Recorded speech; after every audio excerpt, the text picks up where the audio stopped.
Et je te laisse peut-être, Estelle, compléter ton profil en nous disant pourquoi est-ce que tu avais souhaité participer à ce MOOC quand on est venu te solliciter encore une fois. Oui, eh bien effectivement, je trouve que c'est une question qui est très d'actualité. Nous, on a une formation sur le sujet. On y est quelque part confronté avec tout ce qui s'y raconte et de manière assez contradictoire. Et effectivement, comme ça a été dit quand même dans plusieurs épisodes, on manque d'éléments pour accompagner les parents dans leur parentalité autour de cette question-là. Voilà, les enfants, pour reparler un peu, sont pas livrés avec le mode d'emploi et particulièrement sur la question des contenus, de ce qu'on peut proposer. Et puis en plus, il y a aussi une commercialisation de plein d'outils numériques dans la petite enfance. Et puis, on rencontre effectivement des fois, ce sujet intervient. Alors, effectivement, je pense qu'il est très connexe à plein de choses, mais je cherchais un petit peu à nourrir mes connaissances sur le sujet pour pouvoir accompagner les parents dans cette démarche. Merci beaucoup, Estelle. Marie-Noëlle, je vous laisse continuer, vous représenter un petit peu plus peut-être pour nos participants et puis nous dire 2-3 mots sur votre participation au MOOC. Donc, effectivement, je suis pédopsychiatre. Je dirige un hôpital de jour pour enfants qui est dans le 10e arrondissement de Paris, dans lequel on accueille à peu près 75% d'enfants qui souffrent de troubles du spectre de l'autisme. Et donc, ma participation pour le coup au MOOC, c'est avec peut-être une autre casquette, puisque je suis membre fondateur également de l'association 36912 pour apprivoiser les écrans et grandir, qui est donc une association qui a été fondée par Serge Tisseron pour... on a toute une réflexion autour des écrans à partir de la lecture des recherches, mais aussi à partir de nos expériences de terrain pour essayer de proposer des mesures d'accompagnement éducatif aux parents sur la question des écrans. Voilà. Ok, merci beaucoup Marie-Noëlle d'avoir redonné cette précision. En effet, j'avais oublié de donner ça. Franck, je te laisse prendre la parole. Oui, bonsoir. Moi, disons, je joue le rôle du chercheur ici. Et donc, je me place pas du tout du point de vue de l'accompagnement des familles, de la prise en charge d'enfants, etc. Et j'ai pas particulièrement de conseils à donner. Mais c'est quand même un sujet sur lequel il y a beaucoup d'études scientifiques. Il en sort au moins une par semaine et elles font assez facilement les gros titres des journaux. Et il arrive souvent qu'on leur fasse dire ce qu'elles ne disent pas. Donc, c'est vrai que c'est un peu là mon rôle de scientifique, expert du développement cognitif de l'enfant, qui suit attentivement cette littérature, finalement d'aider les gens à décrypter ces études scientifiques et à mieux les interpréter. Ok, merci beaucoup Franck. Voilà, donc on va tout de suite ouvrir la table ronde. Le but, c'est vraiment comme la semaine précédente, que vous puissiez interagir le plus possible avec nous, que vous puissiez discuter aussi entre vous à propos de ce qu'on a abordé dans cet épisode et de ce qu'on aborde plus généralement dans le MOOC. Donc, est-ce qu'on a des questions? Vous pouvez à la fois prendre la parole, demander à prendre la parole ou ouvrir votre micro. Ou alors, vous pouvez aussi les taper dans le chat. Et puis sinon, moi, j'ai des questions pour vous. Donc, ça pourra aussi être fait de cette manière-là. Est-ce que Marion, on a des questions pour le moment? Ok. Alors, moi, je vais commencer. Moi, j'en ai une. Bon, parfait. Allez-y, super. Je vous laisse savoir. C'est pour moi? Oui. Oui, voilà. Moi, j'avais une question pour le chercheur, Monsieur Ramu. C'était par rapport au lien qu'il faisait entre les études ou les émissions. Moi, j'ai vu une émission qui faisait des liens entre exposition aux écrans et observation de symptômes autistiques. Donc, il disait qu'en fait, il n'y avait pas de lien qui était fait objectivement et que peut-être ces enfants, même sans exposition aux écrans, auraient eu les mêmes symptômes. Moi, ce que j'avais entendu dans ce type d'émission, c'était que le médecin proposait l'arrêt total de l'exposition aux écrans et que pour certains enfants, en tout cas, les symptômes disparaissaient. Donc, moi, j'étais restée là-dessus. Donc, effectivement, tous les enfants qui regardent les écrans ne développaient peut-être pas des symptômes autistiques, mais certains, si on arrêtait l'écran, les symptômes disparaissaient. J'avais compris ça, moi. Je ne sais pas si quelqu'un peut commenter ou me dire si j'ai mal compris. Oui, vous avez bien compris ce qui a été dit. Il n'y a pas de doute là-dessus. Ça a été dit par certains médecins. Après, voilà, la question c'est est-ce que c'est vrai, est-ce que c'est juste une observation anecdotique ou est-ce que ça reflète une réalité? Donc, d'abord sur le lien entre exposition aux écrans et susceptibilité aux troubles du spectre de l'autisme, à ce jour, il n'y a pas de données qui permettent de confirmer cela. Le problème qu'il faut comprendre, c'est qu'il y a rien de plus facile que d'observer des corrélations. Donc, un médecin reçoit un enfant qui a des problèmes et il enquête un petit peu sur ce qui se passe dans l'entourage et plus souvent qu'à son tour, il va trouver que c'est une famille défavorisée ou que c'est une famille qui a tel ou tel problème ou que c'est une famille qui regarde la télé toute la journée.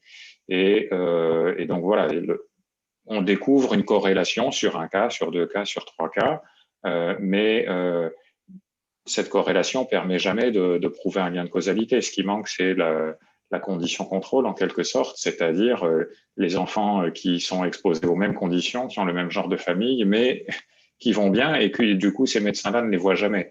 Donc il faudrait comptabiliser les uns et les autres pour arriver à établir un lien et évidemment c'est pas quand on est dans sa PMI que on peut faire ce genre de statistiques.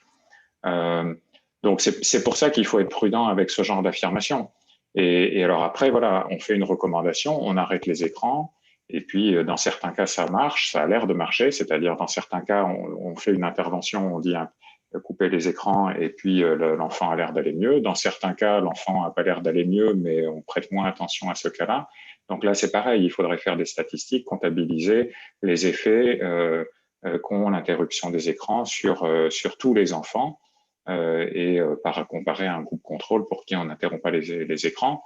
Là non plus, l'étude n'a pas été faite, donc ça reste très difficile de donner du crédit à ce genre d'anecdote. Hein, dans le même genre d'esprit, on pourrait dire, bon, ben moi je leur donne des granules homéopathiques et vous voyez, dans certains cas, ça marche, parce que quand même, il faut comprendre qu'avec le temps, la plupart des enfants, ils s'améliorent. Les symptômes ont tendance à se réduire, les troubles du comportement se réduisent, etc. Les enfants grandissent, leur développement cognitif s'améliore. Donc, si on attend, on va observer des améliorations en moyenne. Et donc, la question, c'est de comprendre quelle est vraiment la cause de ces améliorations. En termes de chercheurs, je comprends bien, mais en termes de cliniciens, je pense qu'il y a plus d'urgence que ça. Et ça ne coûte rien de dire de suspendre les écrans pendant quelques temps et de voir ce que ça donne. Peut-être Marie-Noël, en tant que clinicienne, vous voulez répondre, vous voulez intervenir aussi? Oui, je veux bien intervenir sur cette question qui me tient particulièrement à cœur du fait d'une double entrée. D'abord, je m'occupe d'un hôpital de jour où on accueille des enfants autistes et d'autre part, je travaille sur la question des écrans. Effectivement, donc je rebondis tout à fait sur ce que disait Franck Ramu. Hein, à ce jour, dans la littérature scientifique, on n'a aucune étude qui nous permette d'accréditer un lien entre autisme et surexposition aux écrans. La Haute Autorité de Santé, qui a revu ses recommandations sur le diagnostic de l'autisme en 2018, n'a pas retenu ce lien écran-autisme qui avait été effectivement proposé par quelques groupes. Donc ça, c'est le premier point. Le deuxième point, c'est que les enfants autistes ont une appétence tout à fait particulière pour les écrans, pour différentes raisons. D'abord, ce sont des enfants qui ont beaucoup de difficultés à prioriser les informations dans leur environnement. C'est-à-dire que tout est traité avec le même niveau d'importance. Par exemple, là, moi, je suis très attentive à ce qui se passe entre vous et moi dans l'échange que nous avons et je ne fais pas du tout attention au bruit qu'il peut y avoir des voitures éventuellement dans la rue ou au carrefour du coin, etc. Un enfant autiste traite absolument tout sur le même plan et donc, devant un écran, il est beaucoup plus à même de discriminer les informations importantes. Donc, il y a un effet qui est particulièrement rassurant pour les enfants autistes d'être placés devant un écran. Donc, il y a une appétence tout à fait particulière des enfants autistes pour les écrans et souvent aussi, ça peut rentrer dans des comportements un peu répétitifs ou stéréotypés qu'ils peuvent avoir dans d'autres domaines et éventuellement dans ce domaine-là. Donc, effectivement, dans le reportage, je pense, auquel vous faites allusion, qui a dû passer, je crois, un envoyé spécial, si mes souvenirs sont bons, on voyait un enfant qui avait un usage en boucle d'une petite vidéo, d'une petite comptine, je ne me souviens plus. Effectivement, il la faisait tourner des dizaines, des centaines de fois, etc. Donc, comportement stéréotypé qu'on observe chez les enfants autistes dans ce domaine-là comme dans d'autres domaines. Donc, à partir de là, c'est très compliqué de savoir effectivement si c'est la surexposition aux écrans qui va sinon provoquer l'autisme, du moins peut-être aggraver le trouble autistique, ou si l'enfant, parce qu'il est autiste, est particulièrement attiré par l'écran et donc passe particulièrement beaucoup de temps devant les écrans. Pas oublier non plus qu'il y a un certain nombre de ces enfants qui ont des troubles comportementaux très importants et pour lesquels les parents, effectivement, trouvent à travers les écrans une solution, pas forcément bonne, mais en tout cas pour apaiser un peu ces troubles du comportement et pour que les enfants soient un peu plus tranquilles. Donc effectivement, tout ça est très intriqué. En tout cas, moi, ce que je peux vous dire dans mon expérience clinique, c'est que de tous les enfants autistes qu'on accueille, certains ont une consommation d'écran importante, d'autres pas. Pour tous ceux qui ont une consommation d'écran importante, on s'est toujours posé la question de travailler avec les parents pour réduire un peu cette consommation, justement pour qu'ils puissent accéder à d'autres types d'activités, être plus dans l'interaction avec les humains, etc. Et que nous n'avons jamais observé d'évolution spectaculaire du fait d'une diminution de la consommation d'écran. Mais bon, ça, ce sont des données tout à fait empiriques. Je vous dis ce que moi, j'ai observé dans ma clinique. Donc, il y a aussi toute la question du diagnostic initial, ce que disait aussi Franck Ramu dans le MOOC. C'est-à-dire, voilà, est-ce qu'il s'agit effectivement d'un trouble du spectre autistique? Est-ce qu'il s'agit d'une symptomatologie carentielle massive? Enfin, voilà, il y a toute la question aussi de la symptomatologie de départ. Et puis, il y a du diagnostic de départ, en tout cas. Et puis, il y a aussi la question de ce que les images montrent. Effectivement, dans ce reportage auquel vous faites allusion, on avait un espèce d'effet avant-après. Alors, moi, en tant que pédopsychiatre, je n'ai pas beaucoup vu de différence entre l'après et l'avant, bien que, à grand renfort de commentaires, la journaliste disait que l'enfant était absolument transformé, etc. Moi, je voyais au bout de 2 mois d'arrêt des écrans un enfant qui était quand même effectivement très, très en difficulté. Voilà, je crois que la petite histoire par la suite, c'est qu'effectivement, il y a eu un diagnostic de trouble du spectre de l'autisme qui a été posé et que la maman était quand même un peu, comment dire, embêtée, qu'il y ait eu en quelque sorte une sorte de retard au diagnostic parce que dans un premier temps, on lui a fait espérer que l'arrêt des écrans allait résoudre les difficultés de son enfance, ce qui n'a pas été le cas. Donc voilà, il faut vraiment, je pense, traiter voilà, en tout cas, les images, la manière dont c'est monté, montré, mis en scène, etc., avec la plus grande circonspection et revenir effectivement à ce qu'on sait dans la littérature scientifique à ce jour. Et ce lien-là, dans la littérature scientifique à ce jour, il n'est pas vérifié. Merci beaucoup, Marie-Noëlle, pour ces précisions. Estelle, est-ce que tu voulais rebondir à ce sujet-là ou... Ça ira, je crois que… Beaucoup de choses ont été dites. Oui, exactement, les spécialistes. Merci. On a une autre Estelle qui, dans le chat, a posé une question. Estelle, je vous laisse soit vous prendre la parole, soit je peux lire votre question à l'oral, comme vous préférez. Je peux vous la lire. Bonsoir. On parle beaucoup des effets négatifs des écrans. Est-ce que des études scientifiques ont mis en évidence des effets positifs des différents écrans, donc voilà, télévision, ordinateur, tablette, smartphone, console de jeu ou peut-être d'autres auxquels je ne pense pas, sur le développement de l'enfant? Et si oui, lesquels? Merci. Merci beaucoup pour votre question. Marie-Noëlle, Franck, Estelle, si tu veux te lancer. Je ne sais pas si l'un de vous peut prendre la parole pour répondre à cette question très intéressante. Oui, on peut dire que oui, il y en a. Il y a clairement des programmes éducatifs qui ont un effet positif. Alors, j'ai pas l'étude sous la main à vous ressortir, mais je pourrais chercher. Mais oui, c'est clair que tous les contenus n'ont pas le même effet sur le développement cognitif. Et il y en a quelques-uns qui sont bien conçus, qui ont des effets positifs. Ce qui ne veut pas dire non plus que tous ceux qui prétendent être bons pour le développement de l'enfant le sont. Parce qu'il y a aussi des tas de programmes commerciaux dont on vous fait la publicité, du Baby Einstein et du IQ Baby et je ne sais pas quoi. Bon, les effets de ces programmes-là en particulier n'ont pas forcément été bien évalués. Donc, il ne faut pas forcément se ruer sur le prochain jeu où il y a marqué QI. Mais oui, il y a clairement des preuves que certes, tous les programmes qu'on peut voir sur des écrans n'ont pas nécessairement un effet négatif ni nul. Il y a des effets positifs. Merci. Estelle, je te voyais réagir. Est-ce que tu as été confrontée, toi, parfois, à ce genre de choses avec les parents En fait, voilà, il y en a probablement qu'on ne connaît pas. Moi, j'accompagne des enfants de 0 à 3 ans, donc on est quand même dans une tranche d'âge où, effectivement, ce qui nous paraît essentiel, c'est plutôt la découverte de l'environnement, la liberté motrice, l'exploration et tout ça. Et c'est vrai que moi, ce qui quand même m'interpelle, c'est quand même il y a une grosse commercialisation de divers logiciels, de matériel. On voit apparaître des portes téléphones pour biberon pour que le parent puisse regarder son téléphone pendant qu'il donne le biberon à l'enfant. On voit apparaître aussi des jeux qui vont gratifier quand l'enfant va au pot, des choses comme ça. J'avoue qu'aujourd'hui, alors c'est peut-être que j'ai une ouverture d'esprit qui n'est pas encore là sur ce sujet, mais je trouve que du coup, il y a quelque chose d'un peu de l'ordre de la performance, de l'ordre voilà, que c'est des outils qui, à mon sens, moi, ce qui me questionne plus dans l'écran, c'est un peu, je pense, tout ce qui a été dit auparavant, c'est cette histoire de relation et souvent… Enfin, l'écran n'est qu'un média, en fait. Il y a tout ce qu'il y a autour qui est souvent à questionner. Voilà.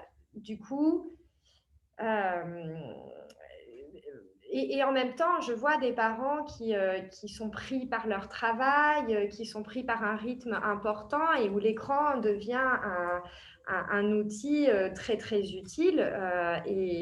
Et c'est plein de discussions qu'on a autour de ça parce que à aucun moment j'ai envie de juger ça parce que chacun fait comme il peut en fait. Mais du coup, d'amener la discussion autour de ces sujets-là, c'est quand même important. Je pense en tout cas.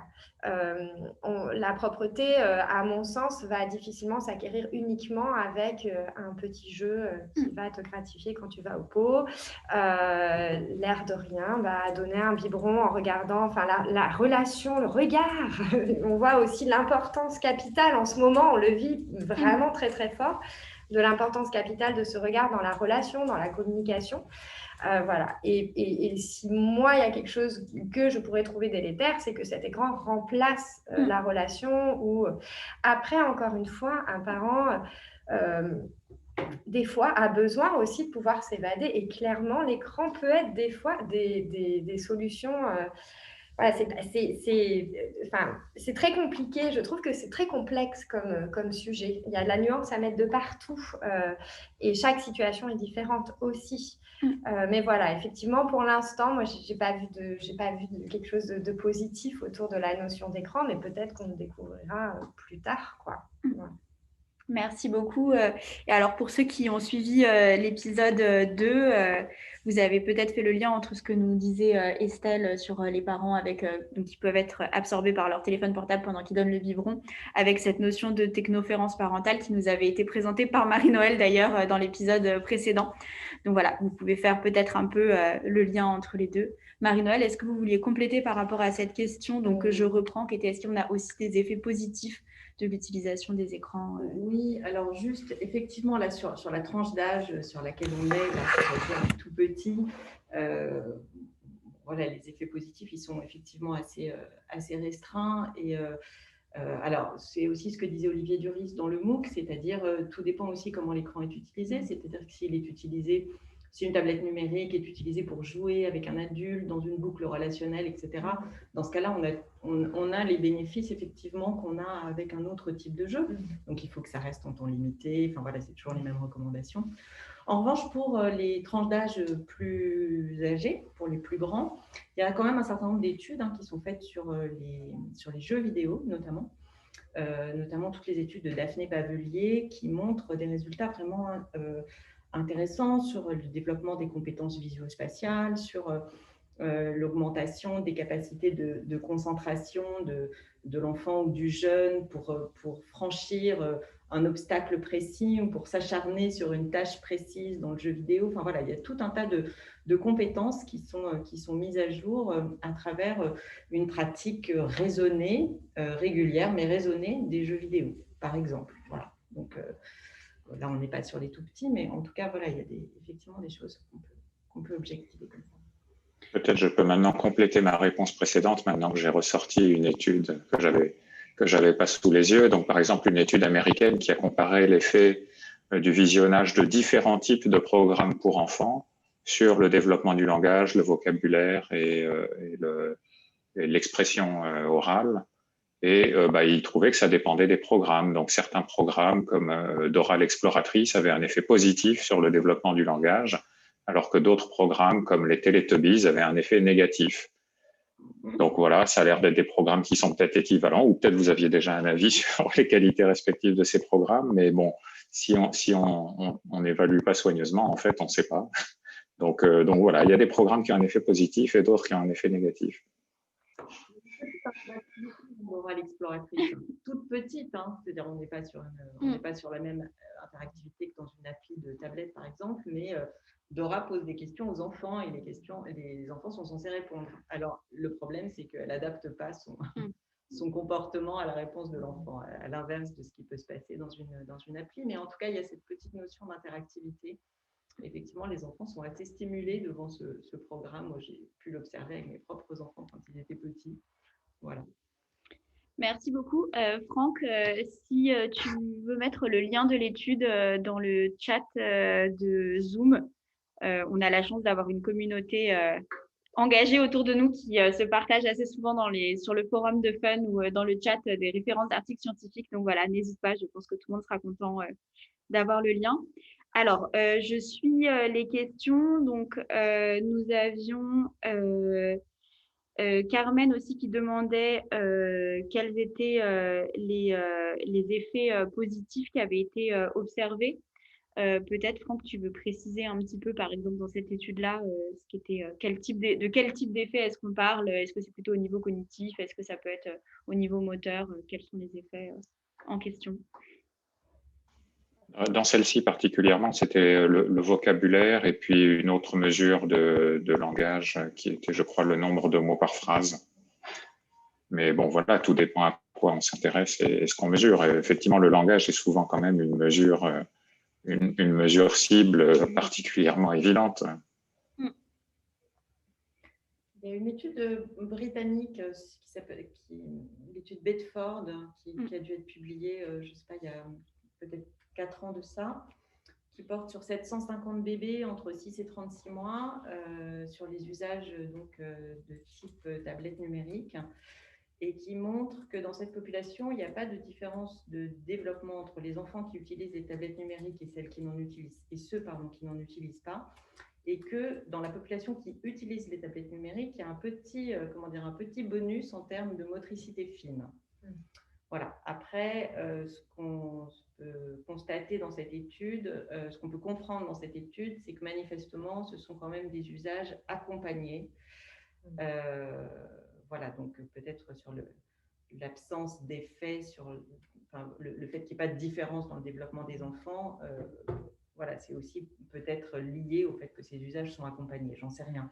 Mais en tout cas, voilà, il y a ce petit truc sur la motricité fine qui nous avait un peu interrogés. Ok, merci beaucoup pour ces précisions. J'avais aussi cette étude en tête, en effet, sur la motricité fine. Alors, est-ce que vous avez d'autres questions?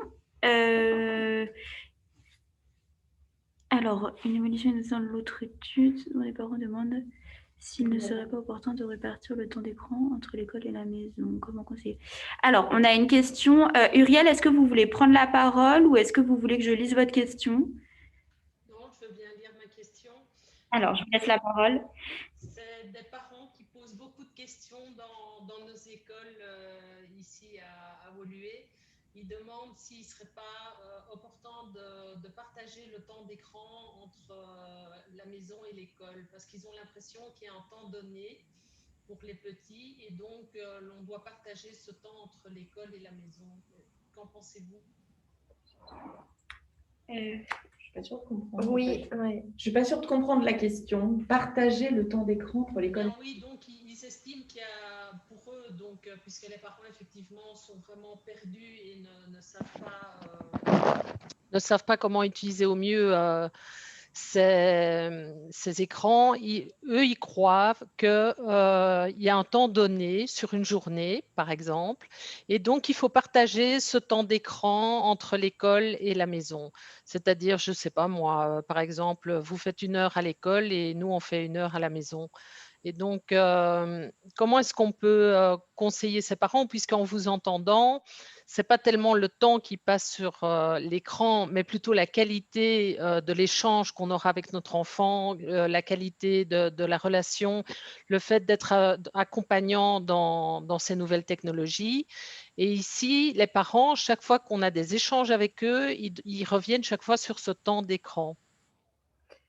Mais du coup, parce que il y a des écrans proposés à l'école de manière institutionnalisée.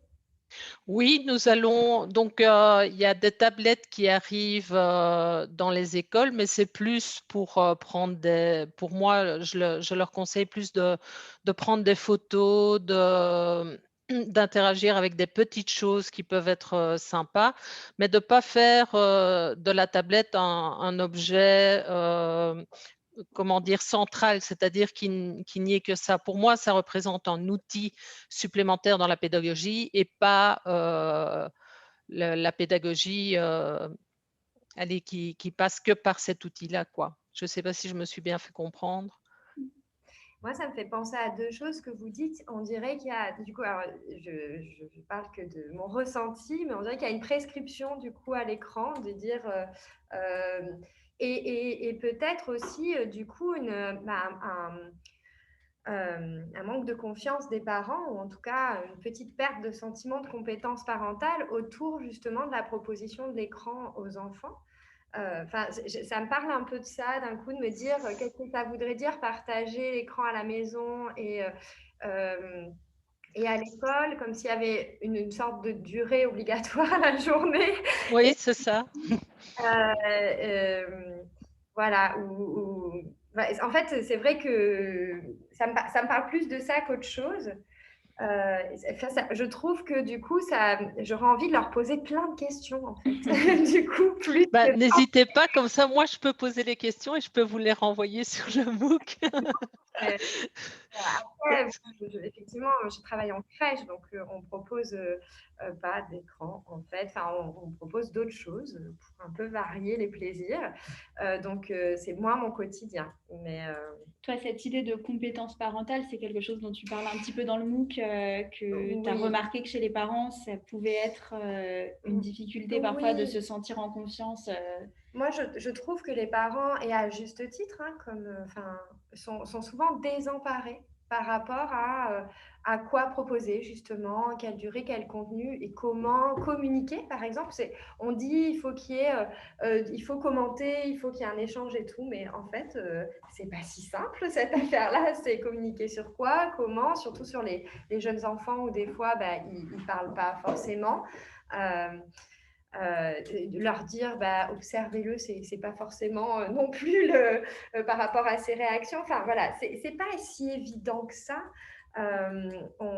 Et puis faut le dire pour nous-mêmes aussi, quoi.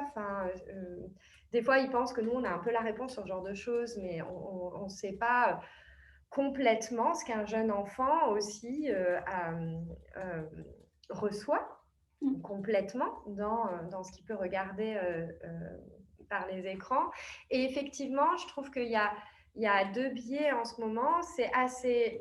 je m'engage à vous, ça fait 3 fois que vous l'entendez, mais sur un peu la commercialisation de choses un peu magiques, un peu... et eux, ils vont prendre ça comme quelque chose de... c'est le super outil pédagogique comme ça. Et en même temps, une énorme culpabilité parce qu'on en parle quand même beaucoup. Parce que des fois, ce que je disais tout à l'heure, des fois, c'est des organisations familiales et qu'ils n'ont pas le temps. Et pour moi, en fait, rajouter de la culpabilité à ce qu'ils peuvent vivre déjà va être contre-productif, quoi qu'il arrive, en fait. Et du coup, effectivement, je trouve que ils sont beaucoup, on est dans une société où ils partent de tous côtés, on va leur dire comme ci, comme ça, pas comme ci, pas comme ça, que ce soit en famille, à la maternité, chez le médecin, à la PMI, à la crèche. Et à un moment donné, on se pose rarement sur vous, qu'est-ce que vous voulez. Et eux, ils prennent tout très, très fort. Hein. Voilà, et les écrans, avec effectivement tout ce qui a été dit autour du spectre autistique, c'est panique à bord. C'est forcément panique à bord. Le parent qui, du coup, a montré un dessin animé à son enfant avant 3 ans va venir nous voir en disant « Mais qu'est-ce que j'ai fait ?» Mais comme si tout était un peu… une seule fois, une minute d'écran, ça allait…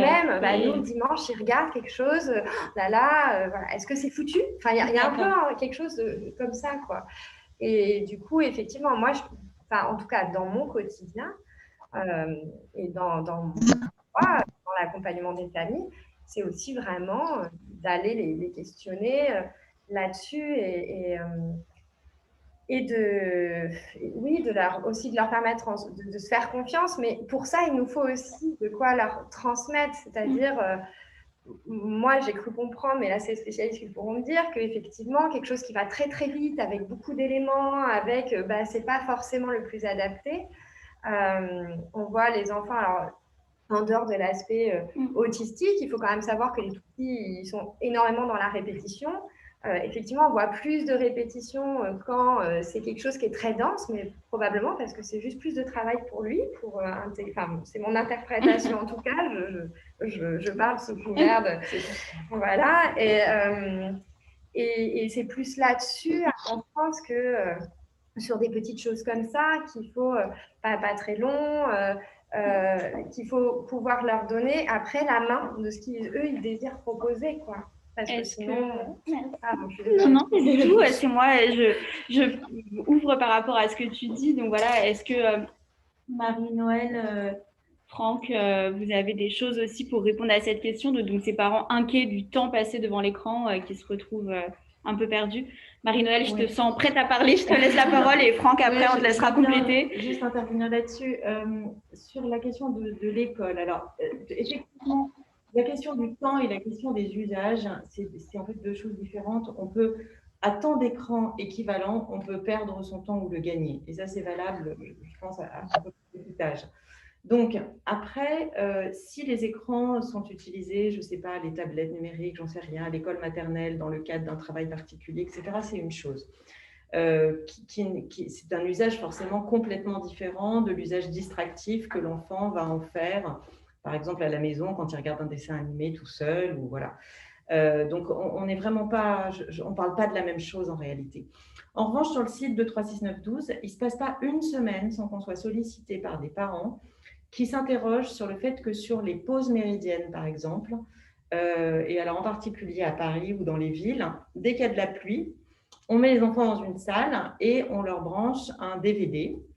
Ils sont toutes classes confondues, donc c'est peut-être adapté pour certaines tranches d'âge et un peu moins pour d'autres. Et la pause méridienne ayant une durée définie, si on ne va pas jusqu'au bout du DVD, parce que c'est l'heure de recommencer les cours, voilà, on arrête. Donc, ça n'a plus aucun sens au niveau de la narration en plus. Et donc, voilà, les parents s'interrogent beaucoup sur ce fait-là. Et effectivement, je pense que ça pose beaucoup de questions. Nous, on a essayé de voir comment on pourrait essayer de faire bouger les choses à ce niveau-là. C'est compliqué. Les pauses méridiennes, en général, c'est organisé par les mairies dans les écoles. Enfin, c'est les animateurs qui sont mandatés par la mairie. Donc, les interlocuteurs sont différents partout.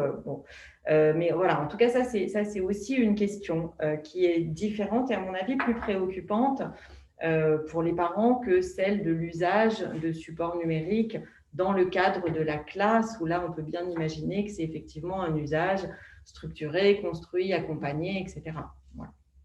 Ok, merci beaucoup. Et je précise pour l'ensemble des participants que donc l'épisode 4 que vous pourrez suivre la semaine prochaine est vraiment axé sur la mise en pratique. Donc après qu'on soit questionné un peu là sur… donc on a compris, comme vous l'évoquiez, que c'est surtout le contenu, le contenant, les contextes, plus que ce temps vraiment d'écran qui est important. On va discuter dans le prochain épisode de la mise en pratique. Peut-être, Franck, tu veux compléter par d'autres éléments ? Oui, J'allais aller tout à fait dans le même sens que Marie-Noël. Je pense qu'il n'y a pas à additionner ou à comparer le temps d'écran en classe et le temps d'écran en dehors de la classe.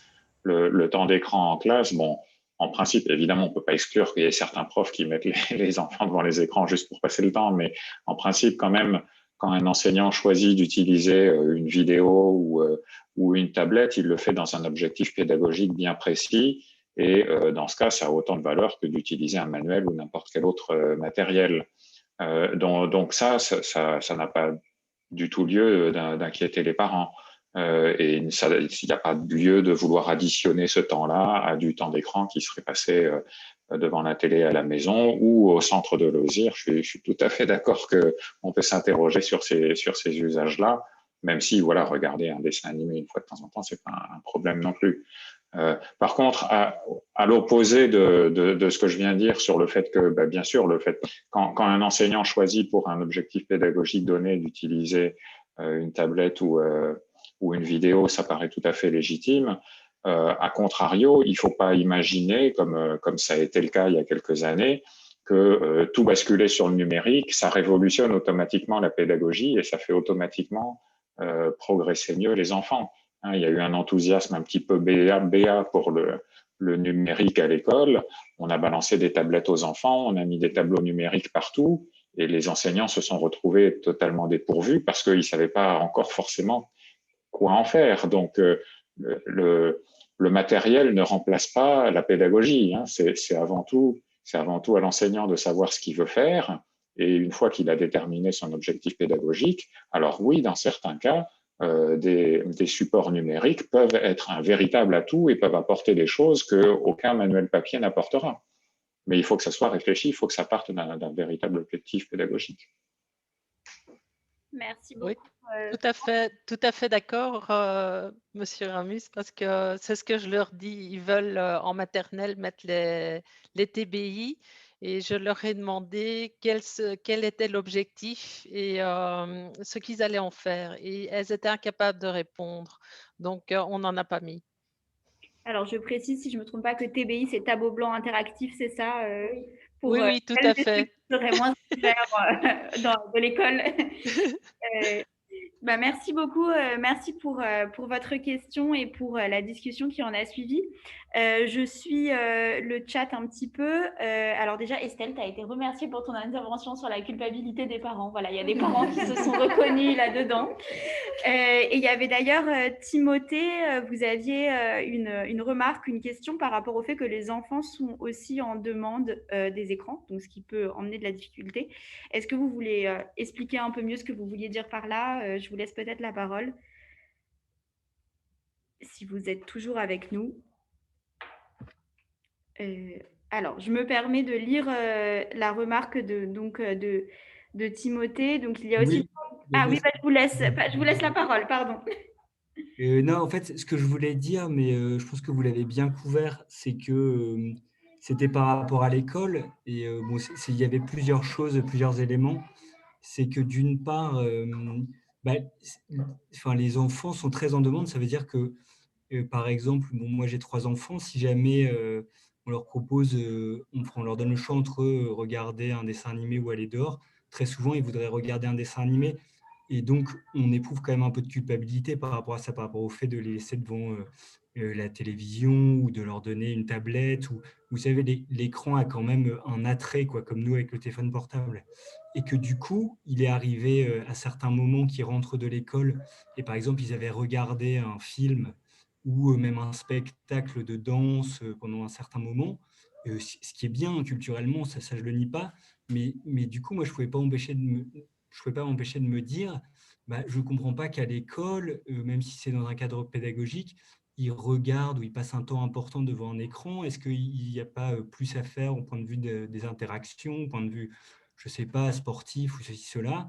Et effectivement, on a cette idée un peu que ça prend sur du temps d'écran de la maison. Enfin, non pas que ça prend sur du temps d'écran de la maison, mais ça rajoute un temps d'écran supplémentaire durant une semaine, et que oui, il faut le dire, les médias, enfin en tout cas une partie des médias, donne une image relativement négative des écrans vis-à-vis des enfants, quoi. Par exemple, la fabrique du crétin digital ou ceci, cela. Donc, en effet, après, en tant que parent, moi, je comprends la remarque de la personne précédente, il puisse y avoir des parents qui viennent dire il faudrait un temps limité d'écran à l'école ou ceci, cela, parce qu'on ne sait pas toujours ce qui se passe. Voilà, c'est tout, mais je pense que vous y avez répondu. Merci beaucoup Timothée pour votre intervention.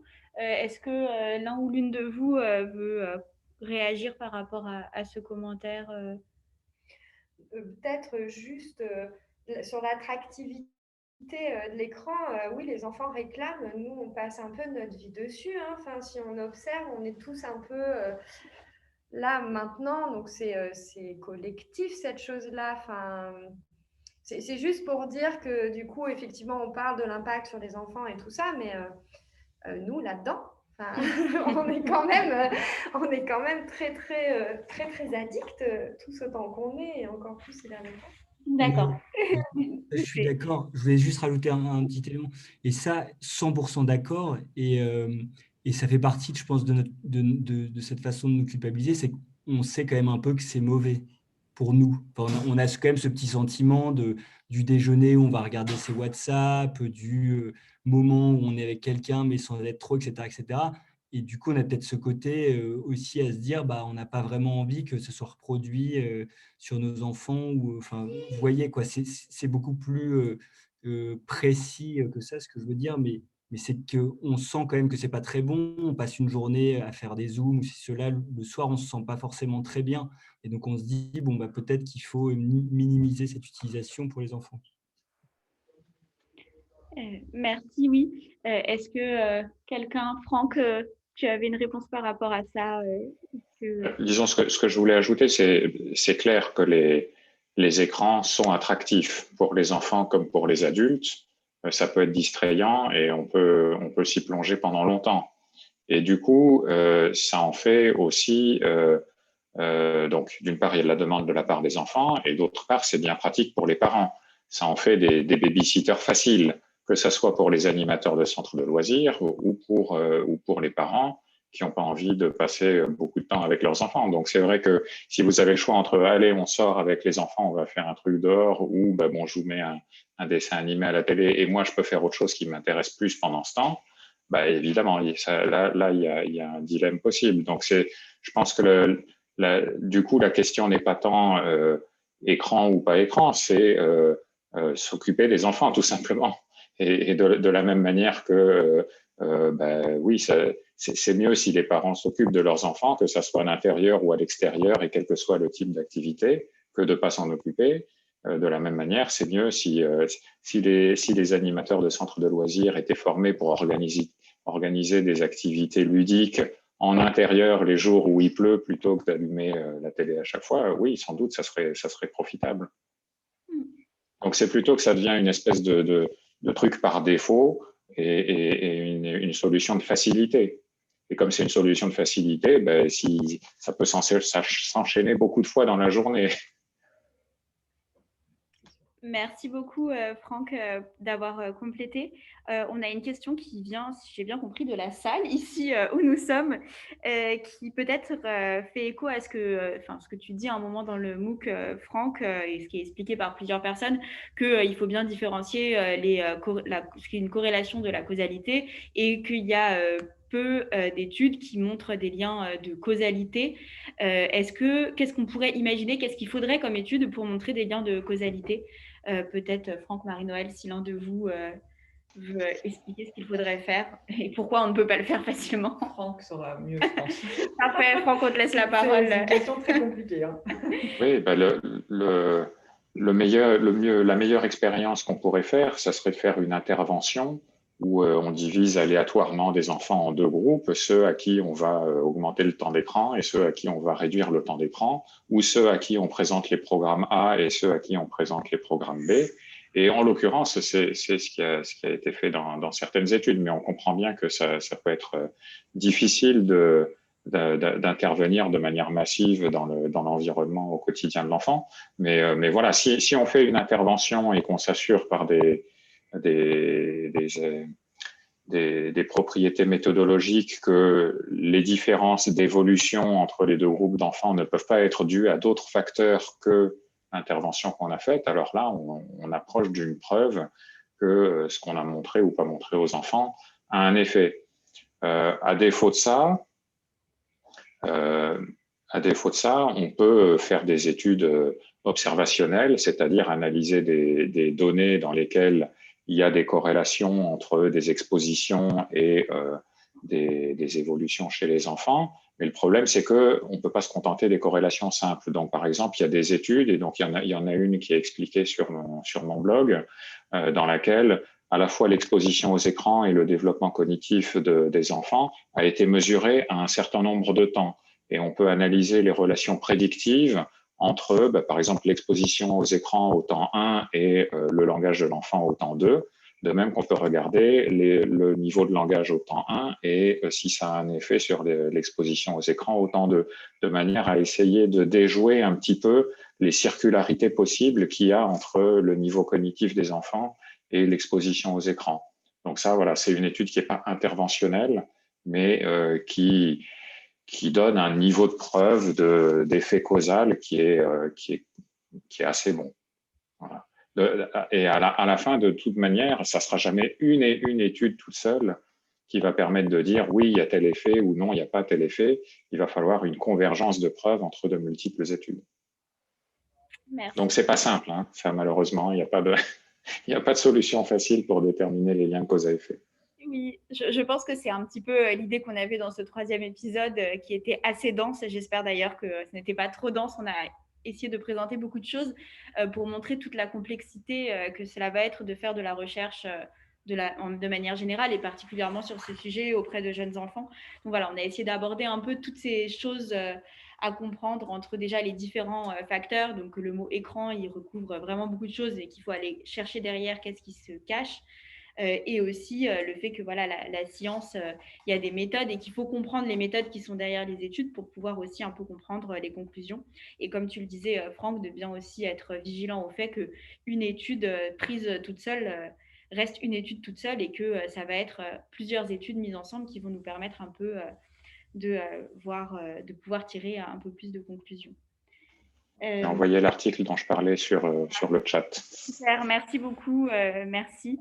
Et n'hésitez pas aussi, voilà, les personnes qui sont inscrites sur Fun, il y a une bibliographie que nous, on a mis, donc, qui est liée à chaque épisode. Et je pense on pourra la remettre à jour un petit peu avec... mais normalement, voilà, les références sont assez complètes. Je vois dans le chat qu'on a plusieurs personnes qui évoquent bien sûr la pandémie actuelle et le fait que ça a un petit peu changé nos modes de communication et qu'on se retrouve comme on est actuellement tous face à nos écrans à communiquer de cette manière-là. Et donc voilà que ça devient aussi, ça prend aussi de la place et de la place qui peut être positive parce que c'est un peu notre manière d'interagir avec le reste du monde. Est-ce que vous avez des remarques par rapport à ça, de comment est-ce qu'on peut s'y adapter? Peut-être Estelle, un témoignage aussi de comment ça se passe à la crèche en ce moment, comment vous gérez cette situation, comment les parents gèrent Nous, on a presque pas arrêté. On a eu des structures dites d'accueil d'urgence, qui n'est pas un mot pour les familles soignantes pendant le confinement. Et après, on a réouvert au premier déconfinement, là, même avant. En fait, ça reste. Moi, j'ai peu d'expérimentation du télétravail. Par contre, effectivement, je vois des familles qui, du coup, en fait, des fois, on va un peu partir du principe dans notre tête qu'une personne qui est en télétravail, elle est quand même disponible, ce qui n'est pas du tout envisageable avec des tout petits. Et puis, on a quand même on voit je suis désolée, j'ai du mal à trouver mes mots, des disparités sociales très, très importantes quand même. Voilà, dans les familles en tout cas que moi j'accompagne par rapport à ça. Pas tout le monde est doté d'outils. On a l'impression que c'est bon, voilà, qu'aujourd'hui tout le monde a tout ce qu'il faut. C'est pas vrai. En fait, c'est pas vrai du tout. Il y a une vraie disparité. Donc, il y a aussi des familles qui se retrouvent très isolées.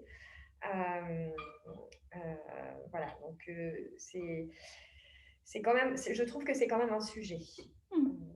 Que c'est quand même un sujet. Et après, tout à l'heure, on parlait des enfants, des enfants qui sont dans la répétition, mais aussi dans l'imitation très fortement. Et alors là, pour la peine, voilà, et on leur donne à voir très très fort que beaucoup de choses passent par l'écran, quoi. Donc forcément. Oui. Eux aussi, dans l'imitation, j'imagine, on voit les différences peut-être avec avant-après, quand ça, papa et maman sûr, sont à la maison. C'est sûr. Mais il y a plein de gestes et de mouvements qui ont évolué chez les enfants, même dans l'appréhension des objets. Ils sont passés de la banane téléphonique à la tablette de chocolat quand ils transforment les objets de dinette. Enfin, c'est des détails, mais l'air de rien, on observe des petites choses comme ça rigolotes. Après, moi, j'ai observé aussi des tout petits avec des téléphones portables dans le bus qui regardaient rapidement ce qu'il y avait dessus, puis qui commençaient à décortiquer l'objet. Donc, j'étais assez rassurée sur notre capacité aussi. Manipulation fine, oui, effectivement, à cet endroit-là, à ne pas lâcher sur cette exploration. Voilà. Merci beaucoup pour ton témoignage. Est-ce que Marie-Noël, Franck, par rapport à aussi cette place que peuvent prendre les écrans maintenant, qu'on a un peu changé nos styles d'interaction, est-ce que vous avez des choses à en dire, des commentaires par rapport à ça C'est compliqué d'avoir du recul parce qu'on est encore dedans. Hein, donc, quand la pandémie sera terminée, peut-être qu'on aura… Voilà. En tout cas, je suis d'accord sur cette histoire de la fracture numérique. C'est vrai qu'on a eu l'illusion en fait, que la fracture numérique, au sens socio-économique du terme, c'était un peu derrière nous et que tout le monde, en gros, avait accès à des outils numériques. Or, ça a été un des facteurs discriminants principaux dans l'histoire de la continuité pédagogique pour les enfants. C'est-à-dire que il y avait des mômes qui n'avaient pas de quoi pouvoir suivre la continuité pédagogique parce qu'il y avait juste, je ne sais pas moi, un smartphone dans la famille. Aller faire des cours sur un smartphone, c'est quand même pas facile. Voilà, donc c'est effectivement cette histoire-là. Après, on s'est quand même tous collectivement dit, après avoir beaucoup fustigé les écrans, on s'est tous collectivement dit, heureusement que la pandémie est arrivée en 2020 et pas il y a 40 ans quand on n'avait pas Internet et pas tout ça, parce que ça nous a quand même permis de rester en lien, permis de continuer à travailler, à étudier, etc. Bon. Après, c'est sûr que je pense qu'il y aura un avant et un après. C'est-à-dire qu'on a pris des habitudes qui sans doute ne vont pas rétrocéder complètement après cette période, des habitudes, effectivement, des usages d'écran, etc. Bon, il y aura du travail à observer ça et à pouvoir en tirer. Voilà. Je me permets de compléter avec une des questions qui a été évoquée, qui est évoquée là dans le chat, qui est de savoir est-ce que les enfants, donc surtout les enfants petits, peuvent reconnaître un humain sur un écran. Comment est-ce que, par exemple, s'ils sont sur un Zoom avec une partie de leur famille, comment est-ce qu'ils interagissent avec d'autres humains à l'écran? Est-ce que Franck, Marie-Noël, Estelle, est-ce que l'un de vous peut donner quelques pistes de réponse à cette question, même si j'imagine que ça va beaucoup dépendre de l'âge de l'enfant? A priori, ça ne pose pas de problème particulier. Les enfants reconnaissent très bien les visages sur les écrans. Dans notre laboratoire, on fait des expériences avec des tout petits, des bébés qui ont moins d'1 an, y compris des expériences qui impliquent des visages humains, non humains, etc. Et bon, il semble avoir une idée très claire de ce que c'est un visage humain, que ce soit sur écran ou ailleurs. Oui, voilà. Est-ce qu'il y a d'autres choses par rapport à ça? Je pense que c'était clair là-dessus. Alors, je vois l'heure qui tourne et donc on va bientôt faire clore la discussion. Est-ce qu'il y aurait une dernière question? Peut-être j'ai demandé à Marion si on avait d'autres questions parce que j'ai du mal à suivre tout en même temps. Il y a une question sur le fait que est-ce que l'écran doit-il toujours être accompagné? Il y avait une question de Myriam. D'accord. Alors voilà, on va prendre Myriam, une dernière question. Je ne sais pas si vous nous entendez, si vous voulez peut-être la poser, qui était en lien avec l'accompagnement parental ou l'accompagnement par un partenaire social de l'écran. Est-ce que vous voulez poser votre question? c'est Myriam Van Ageti. Alors, bon, bah, je me permets de résumer la question qui était à peu près celle-ci, était de savoir est-ce qu'il faut toujours un accompagnement parental d'un partenaire social lorsque l'enfant utilise un écran? Alors, bon, évidemment, ça dépend complètement de l'âge de l'enfant, mais si on reste sur les tout petits, bon, pas de télévision avant l'âge de 3 ans, ça c'est les recommandations internationales de toutes les académies de pédiatrie. Évidemment, on sait tous que c'est très très compliqué à respecter dans la réalité. En tout cas, pour les outils interactifs, laisser un bébé ou un tout petit jouer seul avec une tablette numérique sur son tapis d'éveil, par exemple, ça n'a vraiment pas d'intérêt. Donc, le seul intérêt, effectivement, c'est de partager des moments avec lui autour de la tablette. Après, quand l'enfant grandit un peu et qu'il commence à regarder des dessins animés, des choses comme ça, évidemment que l'adulte ne va pas être tout le temps assis à côté de lui, à lui tenir la main et à lui expliquer ce qui se passe, etc. Mais ça veut dire peut-être qu'il puisse y avoir un adulte à portée de voix, en tout cas, que si l'enfant a une question à poser, quelque chose qu'il ne comprend pas, parce que les capacités de repérage narratif, elles sont vraiment fragiles chez les enfants entre 3 et 6 ans.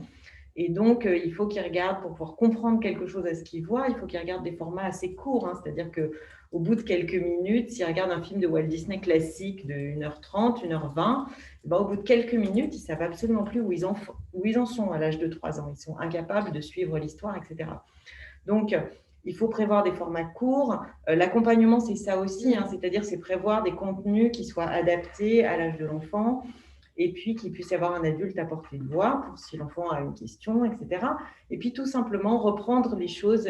Je ne sais pas, ensuite on mange ensemble, tiens, tu as regardé un dessin animé, raconte-moi un peu, est-ce que c'était bien, etc. L'accompagnement, c'est ça aussi, c'est pas forcément être tout le temps ensemble devant l'écran. Et c'est que l'enfant puisse aussi avoir intériorisé, finalement, petit à petit, intérioriser la figure d'un adulte sur lequel il peut s'appuyer, même si l'adulte n'est pas là. Il garde ses questions pour un moment plus tard où il saura que l'adulte est là pour l'écouter, pour discuter avec lui. Donc, voilà, c'est pas quelque chose d'aussi, strict et rigoureux que ce qu'on pourrait l'imaginer. Peut-être, Caroline, vous vouliez intervenir. Je vous laisse prendre la parole. Oui, bonsoir. On parle beaucoup du développement de l'enfant, mais et on a pas mal parlé du manque d'interaction qui était en fait que toute l'utilisation de ce qu'on appelle les écrans est un peu la face émergée de l'iceberg, la face visible. Mais c'est surtout qu'est-ce qui fait qu'il y a un manque d'interaction aujourd'hui entre les parents et les enfants. Pourquoi les parents aujourd'hui n'interagissent plus avec leurs enfants et la question est vraiment sociologique. Je trouve qu'il y aura un intérêt à faire une recherche autour de ce champ-là. Ce n'est pas du tout abordé aujourd'hui. Enfin, dans les lectures que je peux faire, c'est quelque chose qui est très, très peu abordé. Par contre, dans ma pratique au quotidien, j'arrive à déceler des choses. Je ne peux pas faire de la psychologie de comptoir, mais j'accompagne les cafés des parents sur un territoire en quartier politique de la ville depuis plusieurs années. Et on se rend compte qu'il y a un manque d'information notoire des familles qui sont peu en relation avec des professionnels de la petite enfance, sur le développement de l'enfant et sur les rôles parentaux et sur les compétences qu'ils apportent à leur enfant en l'accompagnant, en interagissant avec lui. Et puis après, il y a aussi des formes sociologiques de pression parentale, parce que la parentalité aujourd'hui, c'est aussi une forme de pression sociale.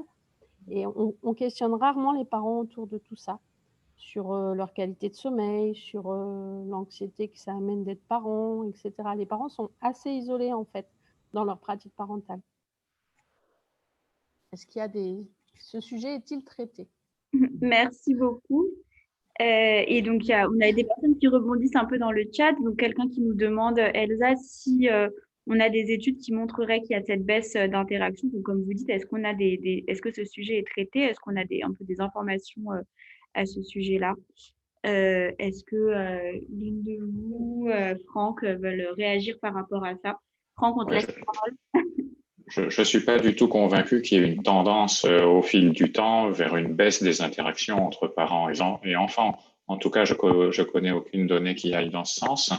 Je pense que ce qui est vrai, c'est qu'il y a une énorme variabilité entre les familles sur la nature, la quantité et la qualité des interactions entre parents et enfants. avec voilà, des parents qui s'investissent beaucoup dans le développement de leur enfant et qui se sentent toujours obligés de faire quelque chose de très actif, et puis d'autres qui laissent les enfants dans leur chambre à s'occuper tout seuls, avec ou sans écran. C'est pas forcément mieux d'ailleurs. Mais donc voilà, il y a cette énorme variabilité entre les familles. Il y a aussi une grande variabilité entre les cultures. Il y a des cultures où on ne s'adresse pas aux bébés tant que eux-mêmes n'initient pas la parole. Donc, tant qu'un enfant ne parle pas, en gros, on ne va pas lui parler, et c'est parfaitement normal. Et malgré tout, dans ces cultures, les enfants finissent quand même par apprendre à parler, hein. Donc voilà, il y a cette énorme variabilité entre les cultures, entre les familles. J'ai pas connaissance de données qui montrent que ça soit en train d'évoluer dans notre société.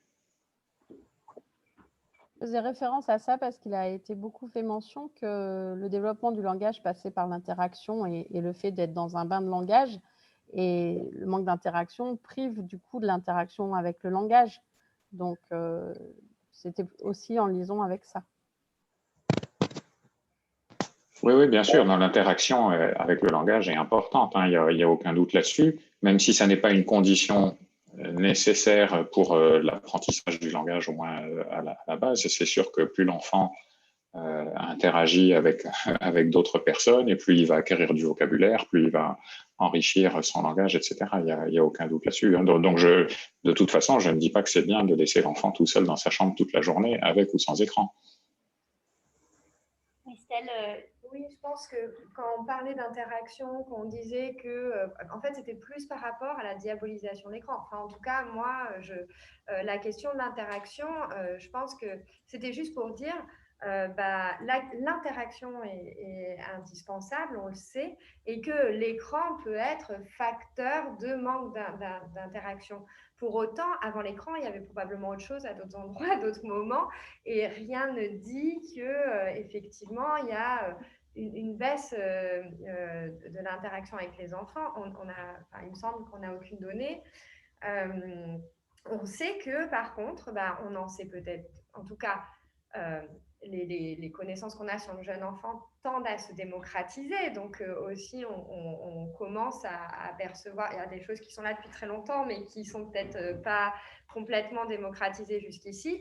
Et puis peut-être que les sociologues, en l'occurrence, certains sociologues disent que c'est aussi la place de l'enfant qui a un peu changé. Donc on a peut-être, en tout cas, c'est peut-être que d'un coup, on a une attention particulière, ou en tout cas, on parle plus de cette attention particulière à avoir auprès de l'enfant. Mais effectivement, parler d'interaction, pour moi, ce n'était pas dire qu'il y a une baisse d'interaction. C'était dire, on diabolise l'écran, mais peut-être que pas l'absence d'interaction, mais la baisse d'interaction par moment, ça peut passer par autre chose, je pense. C'est ça que je veux dire. Je ne suis pas très claire. Si, je pense que c'était... En tout cas, moi, j'ai trouvé ça clair, ta réponse. Merci beaucoup. Marie-Noël, est-ce que vous vouliez compléter Oui, juste, la personne qui est intervenue, vous êtes psychologue, c'est ça? Non, pas du tout. Je suis médiatrice numérique et j'accompagne à la parentalité au numérique. D'accord, ok.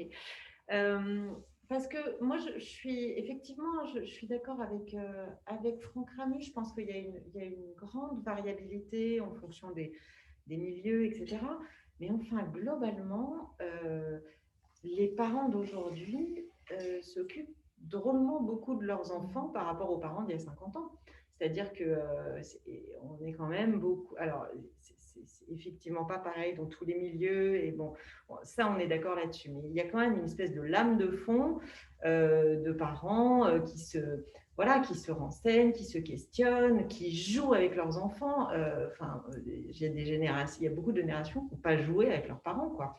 Donc, en termes d'interaction, je ne sais pas si... en tout cas... Moi, là aussi, c'est très subjectif sans doute, mais je n'ai pas le même sentiment que vous. Je trouve qu'au contraire, les parents sont beaucoup plus en interaction avec leurs enfants globalement que par le passé, que les générations précédentes. Alors peut-être qu'effectivement, on a du coup nos attentes aussi en la matière grandissent, et du coup, la perfection n'étant pas de ce monde, on n'est jamais complètement satisfait de ce qu'on observe, etc. Mais je pense qu'il y a quand même un mouvement qui est plutôt d'aller vers plus moi, je suis frappée comme les parents jouent avec leurs enfants quand même. Alors, il y en a qui ne savent pas jouer avec leurs enfants, il y en a qui ne font pas. Ça, on est tout à fait d'accord. Mais beaucoup de parents jouent avec leurs enfants. Moi, je ne sais pas si vous avez connu ça dans vos enfances, mais moi, je n'ai pas connu ça, par exemple. Merci beaucoup. Je vais permettre de prendre une dernière question. Donc, on n'aura pas eu le temps de tout traiter, mais on n'hésite pas à continuer les discussions sur Fun ensemble. Une dernière question qui était assez précise, qui était sur donc la transférabilité de ce qu'on voit sur l'écran à ce qu'on fait dans la vie, donc de la 2D à la 3D. Voilà, donc je sais qu'il y a des études à ce sujet. Est-ce que peut-être Marie-Noëlle, Franck, vous voulez en partager un ou deux mots et Estelle compléter ensuite sur cette notion de transférabilité de l'écran à la vie réelle, entre guillemets. On peut préciser un peu la question transférabilité de quoi exactement? Transfert d'apprentissage peut-être? Oui, de transfert d'apprentissage. Après, je ne sais pas de quel type d'apprentissage il était question à ce moment-là. Technique sportive. De quelle musique? Quelle musique il veut intervenir? C'était la personne qui a comme pseudonyme K-Musique ou comme prénom. Oui, bonjour, vous m'entendez? Oui. Oui, c'est un échange qu'on avait sur le chat avec une autre personne qui partait du principe qu'effectivement, si on ne pratique pas le sport de manière physique, forcément, le joueur de tennis qui ne pratique pas va être plus mauvais que le joueur de tennis qui pratique. Celui qui est fort sur la PlayStation n'est pas fort en vrai. Et je faisais le parallèle avec le sport que je pratique, qui est un sport de combat, de contrôle, où on apprend à utiliser des techniques et où la partie technique, stratégique, tactique est très importante.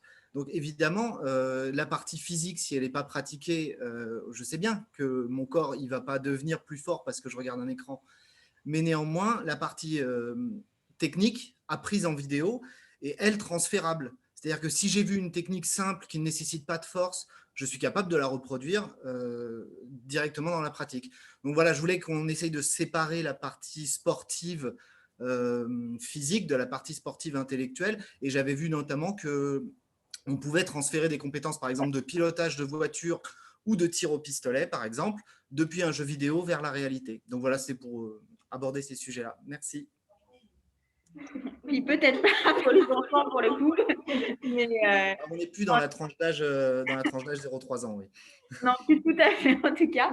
Mais la question se pose aussi pour les enfants de 0 à 3 ans, ce qui après, donc pas sur les mêmes questions, mais on a en effet cette idée de transfert d'apprentissage. Donc peut-être, je ne sais pas si Franck, ça t'a permis de préciser un petit peu ce que tu souhaitais dire. Oui. Disons pour la pratique sportive, par exemple, on sait déjà depuis plusieurs décennies que le sportif de haut niveau peut compléter son entraînement physique par un entraînement non physique en forme de visualisation dans sa tête. Il visualise les gestes, etc.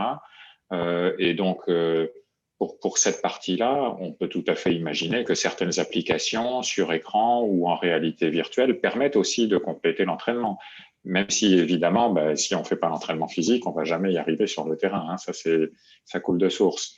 Donc oui, ça paraît tout à fait plausible. Après, si on revient à des questions d'apprentissage chez l'enfant, je pense qu'il n'y a sans doute pas de réponse générale. Ça dépend un petit peu des types d'apprentissage. J'aurais tendance à dire que si on apprend à lire sur une tablette, ce qu'on a appris doit transférer sur le papier. Il n'y a pas de raison, c'est quand même des mots alignés sur une ligne. Mais il se peut qu'il y ait certains apprentissages qui dépendent plus spécifiquement du matériel avec lequel on interagit. Marie-Noëlle, Estelle, est-ce qu'il y avait des petites choses sur lesquelles vous vouliez Oui, sur le transfert d'apprentissage chez les petits, effectivement, il semblerait que ça soit particulièrement, alors j'ai plus les références des études en tête, mais il semblerait que ça soit particulièrement favorisé par les possibilités d'interaction avec le support, c'est-à-dire le transfert quelque chose qui serait enseigné à un enfant via un écran de télévision et quelque chose qui serait enseigné via un programme interactif sur une application, tablette tactile par exemple. Eh bien, la solution numéro 2 serait plus, serait plus performante pour permettre le transfert d'apprentissage de l'écran à la vie réelle. je crois dans l'étude, j'ai plus non plus le nom de l'étude en tête, mais que ça devait être sur l'apprentissage de nouveaux mots, en tout cas qu'il y a des choses qui ont été faites là-dessus, sur ce type d'apprentissage de vocabulaire. Oui, il y a des choses aussi il y a aussi des études sur le fait de raconter une histoire à un enfant et de comparer le fait que ce soit, par exemple, un adulte qui la raconte ou que ce soit un écran non interactif, hein, ou bien que ce soit des petites applications où il y a une interaction possible, on fait des choix et l'histoire continue, etc. Et donc, ce que l'enfant comprend voilà, est d'autant meilleur. Alors, la situation évidemment la plus performante, c'est celle de l'adulte qui met toute son émotion, etc., dans l'histoire qu'il raconte. Mais ensuite, entre l'histoire racontée tout simplement de façon sans aucune interaction et l'histoire racontée avec interaction, eh bien, il y a une assez bonne, l'histoire avec interaction se classe assez bien dans les possibilités de compréhension de l'enfant, etc. Merci beaucoup. Estelle, est-ce que tu veux nous rajouter un petit mot Non, ça va. Est-ce que tu as l'impression qu'à la crèche, tu vois des apprentissages qui auraient pu être faits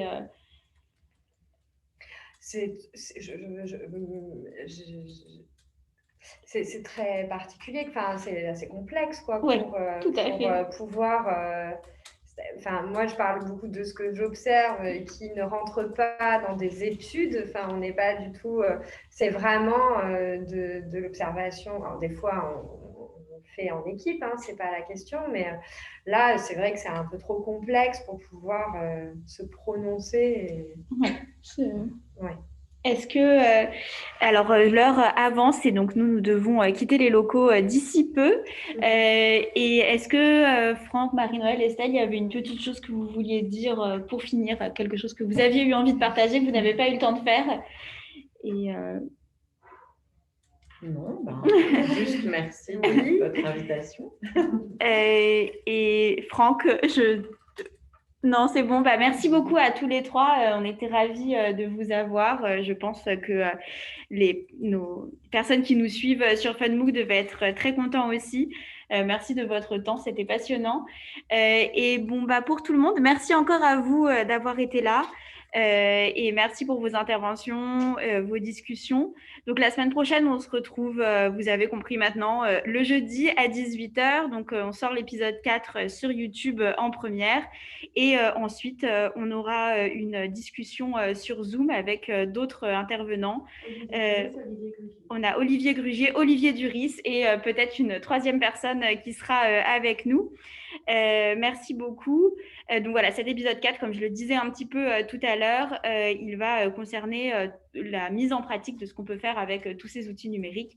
Donc on va voir ce qu'on peut faire à la maison, ce qu'on peut faire à l'école, ce qu'on peut aussi faire en cabinet médical. Et donc on va revenir sur ces questions aussi de motricité qui avaient été abordées dans le chat. Voilà, merci encore à tous. Merci Franck, merci Marie-Noël et Estelle. Merci. Et à très bientôt. Au revoir. Bonne soirée, à bientôt. Merci, au revoir. Est-ce que Marion, je peux fermer Hop.